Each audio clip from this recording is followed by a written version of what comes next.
Once upon a time, there was a young girl named Clara who lived in a small village at the edge of a vast, enchanted forest. One sunny day, Clara decided to pick some berries for a pie. Humming happily, she skipped into the woods with her basket. The trees grew thicker and taller the deeper Clara went into the forest. Sunlight streamed through the canopy, dappling the mossy ground. Strange birds sang and flew from branch to branch.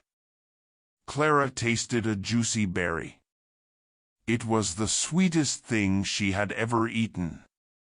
She popped more berries into her mouth as she ventured farther into the woods.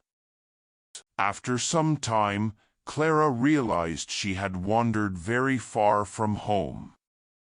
The birds and trees looked unfamiliar. Uneasy, she decided it was time to turn back. But which way was home?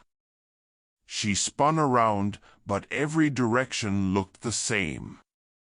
Clara started to panic. She was lost. Clara took a deep breath. Panicking would not help. She just needed to retrace her steps back to where she entered the forest. But no matter how far she walked, the forest seemed to go on forever. The sun started to set, casting dark shadows between the trees. Strange rustlings and cries came from the underbrush. Clara shivered, imagining all kinds of magical beasts that might lurk in an enchanted wood at night. As darkness fell, Clara stumbled into a clearing. A tiny cottage with a warm glow in its windows beckoned. Clara hesitantly knocked on the rounded door, which swung open to reveal a cozy room. Everything was miniature, perfect for a fairy. Clara wondered if a kindly fairy who could help her get home lived here.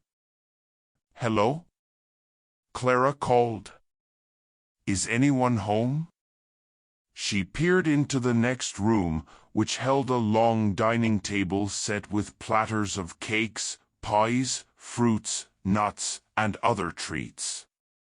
Clara's stomach grumbled at the feast, but she knew she shouldn't touch anything. This little house must belong to someone. Clara let out a yelp as something grabbed her ankle.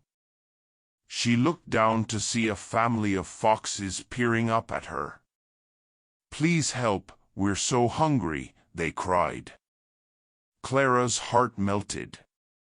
She hated to see anyone go hungry. Carefully, she placed a few berries, nuts, and a slice of pie on the floor for the foxes. They gobbled up the food gratefully. After the foxes had their fill, they sighed happily. "Thank you for your kindness," the father fox said. "As thanks, we'll help you find your way home. Follow us." Clara smiled with relief as she followed the foxes into the moonlit woods. She was so glad she had helped the foxes when they needed food. The foxes led Clara right to the edge of the forest. In the distance, she could see the lights of her village. With tears of joy, Clara hugged the foxes goodbye. "I'll never forget your kindness," she told them. The foxes waved their fluffy tails happily and disappeared into the trees. Clara skipped all the way home. When she told her mother and father of her adventure, they shook their heads in disbelief. But when Clara showed them the sweetest berries from the enchanted forest, they realized she was telling the truth. From then on, Clara always remembered to be kind and help those in need, because good deeds are often repaid in magical, mysterious ways.